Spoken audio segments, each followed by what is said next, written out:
श्री राम जय राम जय जय राम। श्री राम जय राम जय जय राम। श्री राम जय राम जय जय राम। श्री राम जय राम जय जय राम। श्री राम जय राम जय जय राम। श्री राम जय राम जय जय राम। श्री राम जय राम जय जय राम। श्री राम जय राम जय जय राम। अब आप बहुत एकाग्रचित होकर सुनिएगा। स्वर्ग का हाल बता रहा हूं, कैसे समझ आएगा। एक बार इंद्र ने अपना महल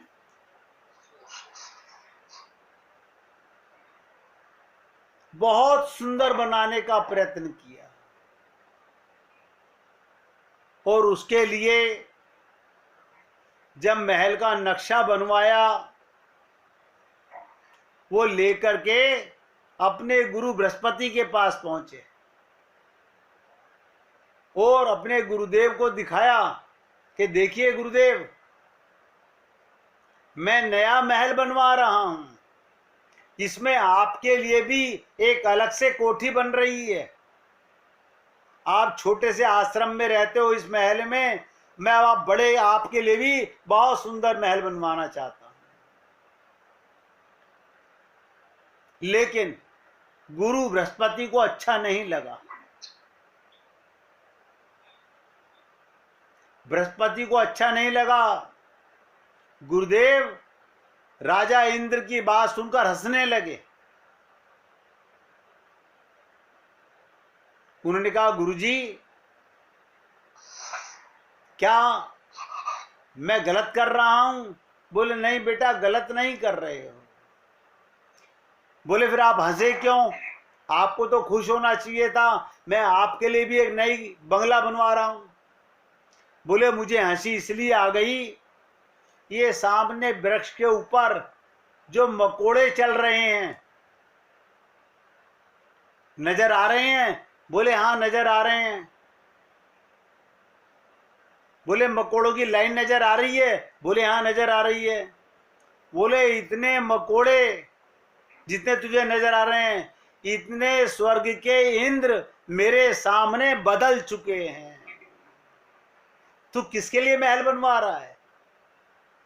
तेरी टेम्परेरी सीट है, कब शरीर छिन जाएगा तुझे पता नहीं चलेगा। इंद्र को बड़ा दुख हुआ कि गुरुजी को तो मुझे आशीर्वाद देना चाहिए था कि मेरा शिष्य मेरे लिए भी बंगला बनवा रहा है, और उन्होंने मुझे ऐसा दृष्टांत दिया। तो राजा इंद्र दुखी होकर अपने महल की ओर जा रहा था। रास्ते में लोमस ऋषि मिले।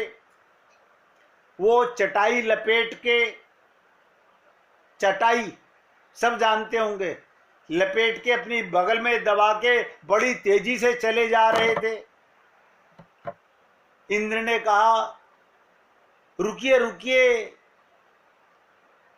महर्षि, रुकिए, मैं आपके दर्शन करना चाहता हूं।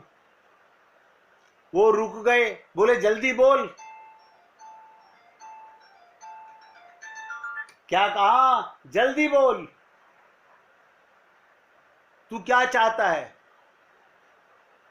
उसने कहा, गुरुजी, आप मेरे महल में चल के रुकिए और मैं आपकी सेवा करना चाहता हूं। लोमश ऋषि से बोले, कोई जरूरी काम है तो बता, मुझे तो शाम हो रही है, रुकना ही था, तेरे महल में रुक जाता हूं। लोमश जी ने अपनी चटाई बिछाई और उस पर लेटने लगे। बोले गुरुदेव ये चटाई रख दीजिए, आज तो मेरे यहां महल में सब व्यवस्था है। वो बोले भैया मैं चटाई सदा अपने साथ रखता हूं, ये मेरा चलता फिरता घर है, जहां शाम हो जाती है वहीं बिछा के सो जाता हूं। आप और हम लोग तो परमानेंट मकान बनाते हैं, लोमश ऋषि चटाई को अपना घर बनाते हैं। ध्यान दीजिएगा, रात्रि को लोमश जी इंद्र के राज्य में रुके, सुबह होते ही इंद्र बोला मेरे गुरु बृहस्पति ने तो मुझे आशीर्वाद नहीं दिया, इनसे ही आशीर्वाद ले लेता हूं। बोले गुरुजी मैं आपकी सेवा करना चाहता हूं।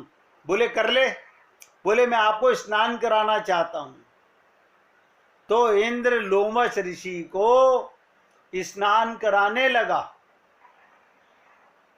जब स्नान कराने लगा तो लोमश ऋषि के शरीर पर छोटी छोटी फुंसियां देखी,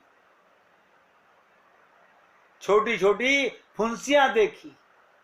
बोला अरे गुरुदेव आपके बदन पे इतनी सारी फुंसियां, मैं अभी राज वैद्य को बुलाकर आपको दवाई दिलाता हूं। बोले नहीं नहीं नहीं नहीं नहीं नहीं, नहीं। लोमश ऋषि बोले नहीं, ये फुंसियां तो मेरी बनाई हुई हैं। क्या कहा? ये फुंसियां कोई इलाज की आवश्यकता नहीं, ये तो मेरी बनाई हुई हैं। तो इंद्र बोला गुरुजी आपने क्यों बनाई? बोले जब कभी मैं स्वर्ग की तरफ से यात्रा कर रहा होता हूं और मुझे नया इंद्र बैठा सिंहासन पर मिलता है,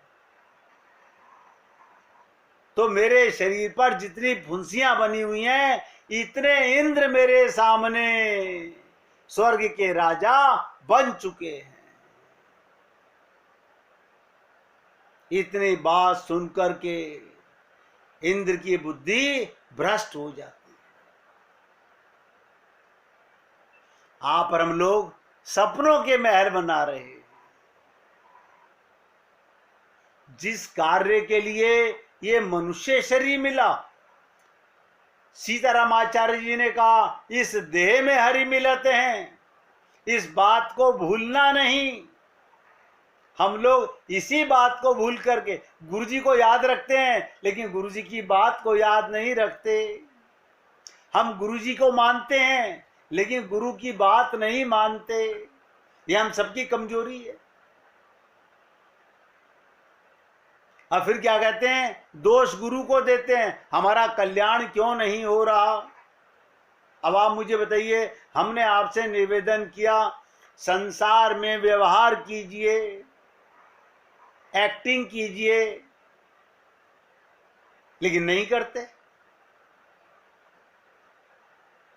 तो स्वर्ग में भी सोतिया डहा नहीं मिटती, ईर्ष्यालु होते हैं, यही जीवन एवं समाज का सत्य है तथा पुराणों का भी यही सत्य है।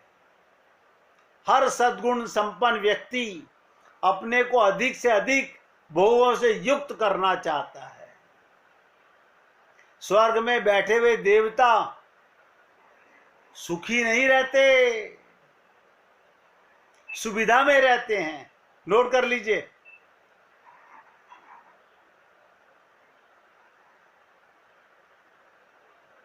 स्वर्ग में दुख नजर आता है, वहां से गिरने के बाद कीड़े मकोड़े, कुत्ते बिल्ली गधे बनना पड़ता है उन्हें। आप और हम लोग तो हो सकता है मनुष्य के बाद अगर कोई सदगुरु हमारे जीवन में आ जाए और हमें समझ आ जाए तो शायद द्वारा मनुष्य बन भी जाएं। उनको तो बहुत लंबी यात्रा तय करनी पड़ती है। स्वर्ग का नियम है, जिसने जितना पुण्य किया उसे उतना भोग मिलेगा। स्वर्ग में भोग है।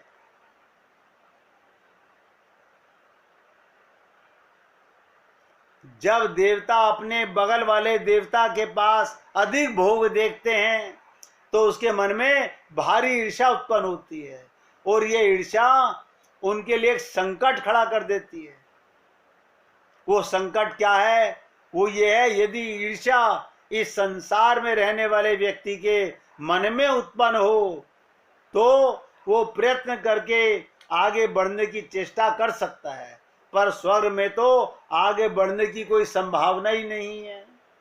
हम अपने मन के दोष को मिटा सकते हैं, ध्यान दीजिएगा, हम अपने मन के रोगों को मार सकते हैं।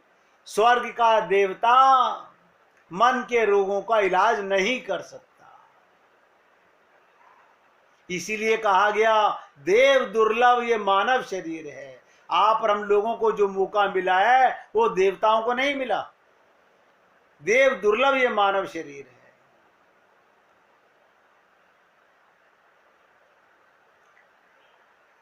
इसीलिए मैंने कहा यदि ईर्ष्या इस संसार में रहने वाले व्यक्ति के मन में होती है तो प्रयत्न करने वाले आगे बढ़ने की चेष्टा कर सकता है। अगर आपको अपने मन की गंदगी का जिस दिन नजर आ गया, आप शुद्ध करना चाहोगे। कोई भी कार चलाने वाला अपने बाथरूम का आईना भी गंदा नहीं रहने देते। अभी तो मन का गंदगी नजर नहीं आती। हम पूरा प्रयत्न करेंगे, हम सब लोग अपने मन की मलिनता को, गंदगी को बहुत ध्यान से देखें। जैसे ही गंदगी नजर आएगी तुरंत हम उसे मिटाने का प्रयत्न करेंगे। इसलिए मैंने कहा स्वर्ग में आगे बढ़ने की कोई संभावना नहीं। क्यों? वहां तो सब लिमिटेड सुख लेकर के आते हैं, वो भोगा और फिर नीचे आते हैं। वहां ऐसा कोई उपाय नहीं जिससे ईर्ष्या करने वाला व्यक्ति होड़ में लग सके। कोई ऐसा रास्ता नहीं। जब इंद्र के सामने, ध्यान दीजिएगा, ये चिंता आई, इंद्र को चिंता हुई कि नारद जी तपस्या में मग्न हैं, तो एक उपाय के रूप में ये कर सकता था कि वो भी तपस्या में लग जाए। ध्यान दीजिएगा, अगर नारद जी तपस्या कर रहे हैं, मैं भी तपस्या करता हूं, कर सकता था। पर वो तो भ्रांतिवश ये सोचता है कि नारद जी मेरी तरह भोगों को पाना चाहते हैं, स्वर्ग सम्राट बनना चाहते हैं। ईर्ष्या का एक रूप ये हो सकता है। इंद्र नारद की भांति समाधि में जाने की चेष्टा करता और समाधि को और गहराई में उतरकर नारद को परास्त कर सकता, लेकिन ऐसा नहीं किया। लेकिन इंद्र ने देखा ऐसा करना उसके लिए संभव नहीं हो पाएगा, इसलिए ईर्ष्यालु बन गया। ध्यान दीजिएगा, ईर्ष्यालु व्यक्ति पहले सोचता है हम तेज दौड़ें और आगे जाने वाले व्यक्ति को हरा दें, पर जब वो देखता है दौड़कर उसे आगे निकलना संभव नहीं, तब वो सोचता है उसकी टांग पकड़कर खींच लें, टांग पकड़ करके खींच लें, जिससे कम से कम वो आगे ना बढ़ सके। इसलिए इंद्र निर्णय करता है हम काम के माध्यम से ये काम की अड़ंगी मारेगा, काम की अड़ंगी लगाएगा, काम के माध्यम से नारद जी को गिराने की चेष्टा करेगा। तब सत्कर्म प्रेरित, सद्गुण प्रेरित, स्वर्ग और पुण्य प्रेरित काम संत नारद पर आक्रमण करने चल पड़ता है। इंद्र ने कामदेव को कहा जाके इसकी समाधि भंग कर दीजिए। सोचिएगा, आप और हम लोगों ने रामचरितमानस तो सुनी, मुझे नहीं पता, हो सकता है आपको किसी संत महात्मा के मुख से ये सब बातें सुनने को मिली हों, लेकिन क्या कभी आपने इतनी गहराई से चिंतन करने की प्रेरणा की, समझने की चेष्टा की? हम कहते हैं एक एक टोपा बीमारी को समझते चलो। हम सब में भी काम है, हम सब में भी क्रोध है, हम सब में भी लोभ है। अब हमें नजर आएगा, जैसे लेबोरेटरी से टेस्टिंग रिपोर्ट में आ जाए कि तुम्हें बीपी है, तो मैं बीपी की दवाई खाऊंगा। बीपी नॉर्मल आ जाए तो कोई बीपी की दवाई खाता है? इसी प्रकार से जब तक हमारे मन के रोग हमें नजर नहीं आएंगे, हम उनका इलाज नहीं करेंगे। और मैंने आपसे कहा, सत्कर्म प्रेरित, सद्गुण प्रेरित, स्वर्ग और पुण्य प्रेरित काम संत नारद पर आक्रमण करने चल पड़ता है। बड़ी विचित्र बात है। नर्क की सब कोई निंदा करते हैं, क्योंकि वहां दुख, पाप, दोष निवास करता है। पर रामचरितमानस तो स्वर्ग की भी निंदा करता है। कभी आप लोगों ने सोचा कि रामचरितमानस में स्वर्ग की निंदा कैसे की गई? एक ही चौपाई में समझ लीजिएगा। क्या कहा? भगवान राम कहते हैं, किसी और की बात नहीं कर रहा हूं, भगवान राम कहते हैं, यही तन कर फल विषय न भाई, यही तन कर फल विषय न भाई, स्वर्ग स्वल्प अंत दुखदाई। स्वर्ग भी अंत में दुखदाई है। 4 दिन की चांदनी फिर अंधेरी रात है।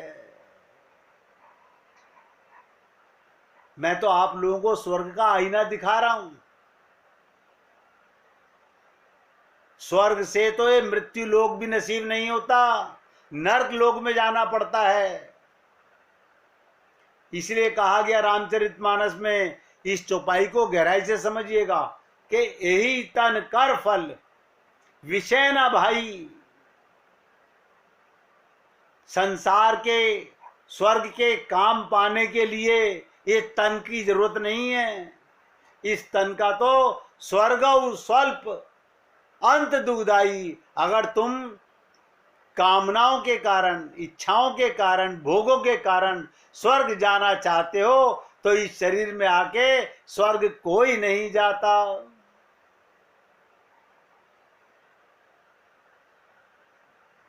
मूर्ख लोग जाते हैं। हमारे गुरुदेव तो कहा करते थे, स्वर्ग में मूर्ख लोग जाते हैं, मूर्खताओं का वास है। इंद्र की प्रेरणा से कामदेव नारद जी को नीचे गिराने के लिए निकल पड़ता है,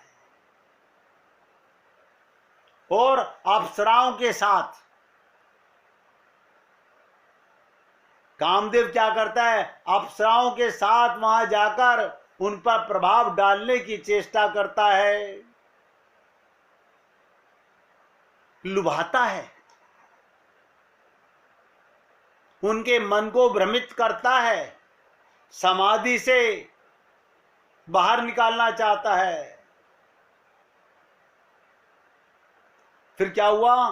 काम कला कछु मुनि न व्यापी। लेकिन कामदेव का अप्सराओं के साथ वहां जाना बेकार सिद्ध हुआ। अब आप सोचिएगा, और एकाग्रता से सुनिएगा, नारद जी ने काम पर विजय प्राप्त कर ली, काम पर विजय प्राप्त कर ली। यानी अप्सराएं, कामदेव उनकी समाधि को नहीं तोड़ पाए नारद जी की। इसलिए मैंने कहा, काम कला कछु मुनि न व्यापी। और तब निज भय डरे मनोभव पापी। कामदेव नारद जी पर कोई प्रभाव नहीं पड़ा। ये सब बातें क्यों बता रहा हूं? ये सब बातें बताने का कारण क्या है? काम क्रोध लोभ से भी बड़ा एक भयंकर रोग है। और मैं आपसे उम्मीद करता हूं आप सब लोग उसको नोट करके रखें। मोह सकल व्याधिन कर मूला। काम क्रोध लोभ पर तो आप विजय प्राप्त कर सकते हो, लेकिन मोह पर नहीं कर पाते। नारद जी भी यहीं गिरेंगे। नारद जी का भी पतन मोह के कारण ही होगा। और जहां मोह आता है तो सारे दोष अपने आप आने लगते हैं। हमें कोई नारद जी की बात बताने में मजा नहीं आ रहा, हमें तो अपने आप को आईना दिखाने में मजा आ रहा है कि हम अपने आप को आईना दिखा सकें, समझा सकें। हमसे लोग सुनते हैं सत्संग क्या है, मोह तो नहीं जाता, क्या करें बताओ। पहले ही हथियार डाल रहे हैं, जाता नहीं, बिना समझे डाल रहे हैं। मैंने कहा कौन से जन्म का मोह नहीं जाता? पिछले जन्म में इससे सुंदर पत्नी, इससे सुंदर पति था, इससे सुंदर महल था। हैं आप क्या कह रहे हो? जैसे पिछले जन्म का याद नहीं, यहां से आंख बंद, स्लेट पर पानी फिर जाएगा, खत्म।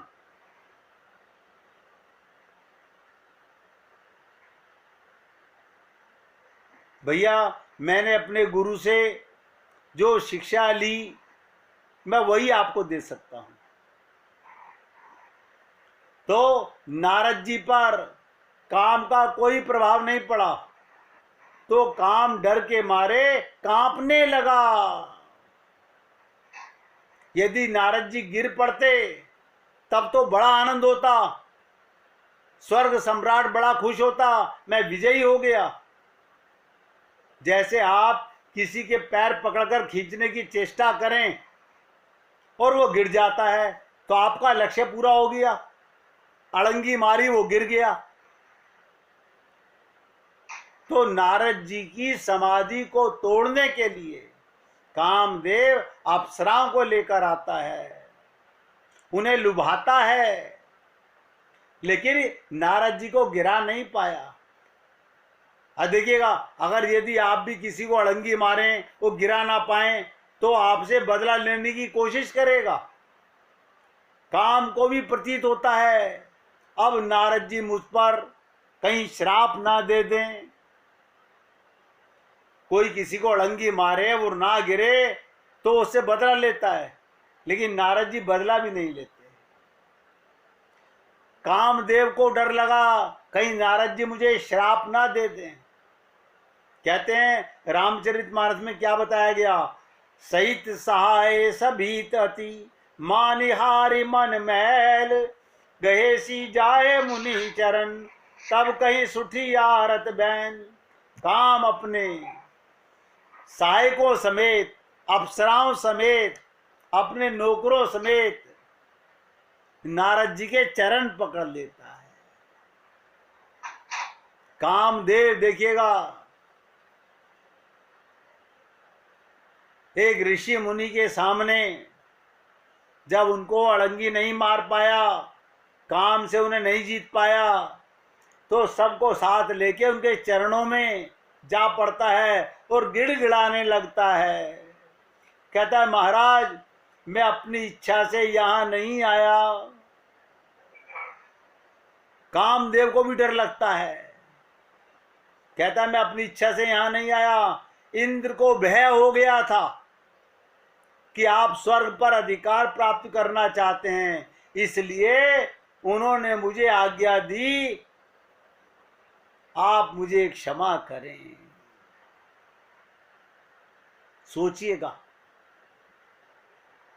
यही कामदेव भगवान शंकर के सामने भी जाता है। भगवान शंकर जो तीसरा आंख खोलते हैं तो भस्म हो जाता है और नारद जी से क्षमा मांग रहा है। ये सुनकर भयउन नारद मन कछु रोषा, नारद जी के मन में कोई दुख नहीं है कि इंद्र मेरे से चिढ़ रहा है, मेरी साधना को, मेरी तपस्या को, मेरी समाधि को, मेरी तुर्यावस्था को वो गिराना चाहता है। क्या मुझे स्वर्ग चाहिए? नहीं। भयउ न नारद मन कछु रोषा, कही प्रिय बचन काम परितोषा। नारद जी ने काम से कहा, क्या कहा? मुझे तुम्हारे ऊपर कोई गुस्सा नहीं है, तुम जाकर इंद्र से कह देना। क्या कहते हैं नारद जी? तुम जाके इंद्र से कह देना मुझे स्वर्ग की कोई आकांक्षा नहीं है। आप समझ सकते हैं? बहुत से लोग कहते हैं इंद्र के अंदर, वहां पे स्वर्ग में तो उन्हें अमृत पीने को मिलता है। अमृत का मतलब क्या होता है? ध्यान से समझ लीजिएगा। बुढ़ापा नहीं आएगा, सदा 16 वर्ष के रहोगे, कोई कर्म नहीं करना पड़ेगा, सुख ही सुख मिलेंगे। लेकिन वहां से भी गिरना पड़ेगा, जहां तुम्हारे पुण्य समाप्त हो जाएंगे। उसके बाद पुनरपि जननम पुनरपि मरणम, नरक के द्वार तक जाना पड़ता है। और देखिए कमाल की चीज, आप और हम लोग शरीर का सुख, इंद्रियों का सुख, यही पाने के लिए ब्राह्मणों को बुला के इंद्रायण में, वरुणायन में इन देवताओं के चक्कर काट रहे हैं।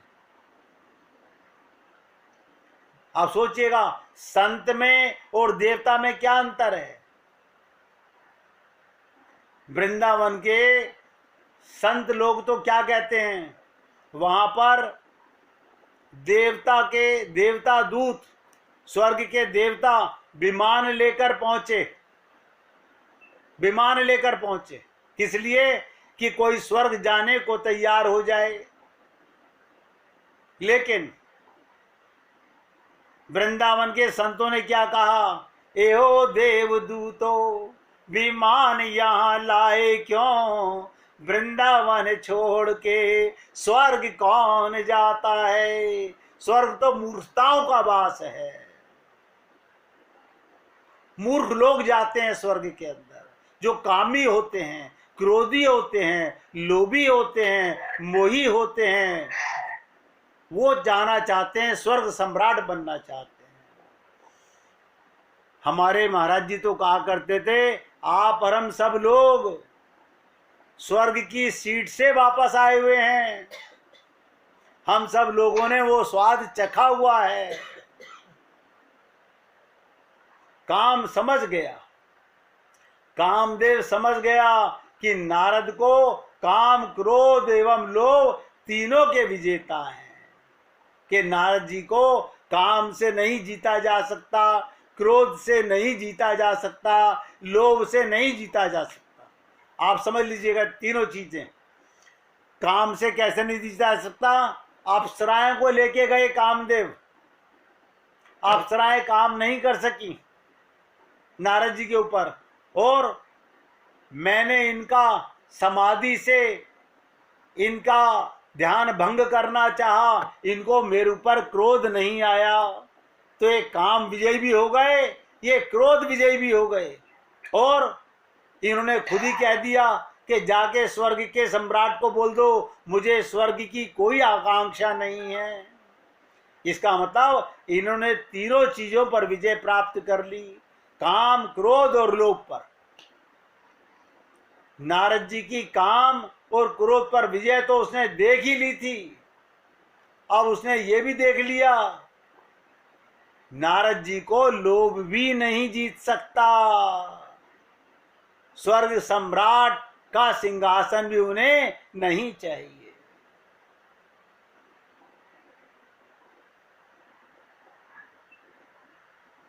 बड़ी विचित्र चीजें हैं। कहत कठिन समझत कठिन। हरिणी नारद जी की सुनिएगा। ये भगवान विष्णु लोक में गए, विष्णु लोक में गए, महाविष्णु ने इनका अतिथि सत्कार किया। आइए देवऋषि नारद विराजिए, आसन दिया गया, विराजमान किया। अतिथि देवो भव, उनका आदर सत्कार किया। लक्ष्मी जी ने सेवा की उनकी, नारद जी की। जब नारद जी भगवान से चर्चा करके वापस चलने लगते हैं तो महाविष्णु ने क्या कहा, लक्ष्मी इनका आसन बाहर झाड़ के आओ, इनका आसन बाहर झाड़ कर आओ। नारद जी जब निकल रहे थे उन्होंने सुन लिया, बोले अरे अभी तो मेरा अतिथि सत्कार कर रहे थे भगवान, और अब जिस आसन पर मुझे बिठाया हुआ था बोल रहे हैं इसको बाहर झाड़ के आओ लक्ष्मी जी। वापस आए नारद जी, बोले प्रभु क्या कारण? बोले नहीं नहीं कोई कारण नहीं। बोले आपने मेरे जाने के बाद जिस आसन पर मैं बैठा था उसको झड़वाया क्यों? समझ सकते हैं क्या कहा होगा महाविष्णु ने? बोले तुम निगुरे हो, तुम्हारा कोई गुरु नहीं है, और निगुरे व्यक्ति को कल्याण करने के लिए बहुत युग तक भटकना पड़ता है। और आप और हम लोग तो अपने मन को ही अपना गुरु बना लेते हैं।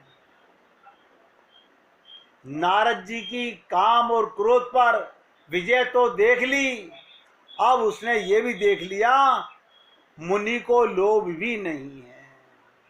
क्यों? क्योंकि उनके मन में स्वर्ग का लोभ भी नहीं है।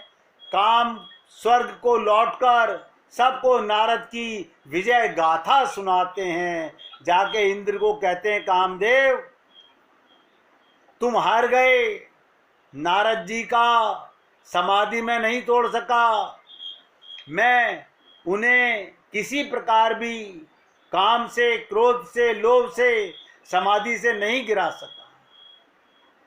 ये सुनने के बाद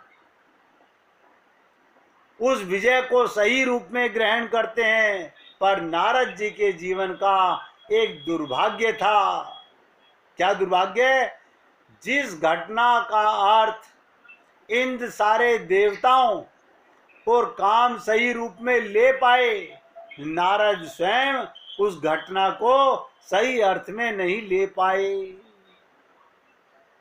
नारद जी यहां आकर के भ्रमित हो गए।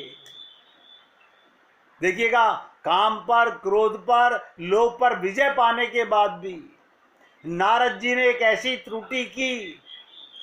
वो क्या त्रुटि की, क्या गलती कर बैठे नारद जी, उसकी चर्चा आप भक्तों के साथ कल करूंगा, ताकि आपको भी कल के सत्संग का, क्योंकि आज ही वो आगे की बात बताऊंगा तो आप भी भ्रमित हो जाओगे। आप देखिएगा, नारद जी जैसे संत जिसने इंद्र पर विजय प्राप्त कर ली, काम क्रोध लोभ पर विजय प्राप्त कर ली, क्या कारण था?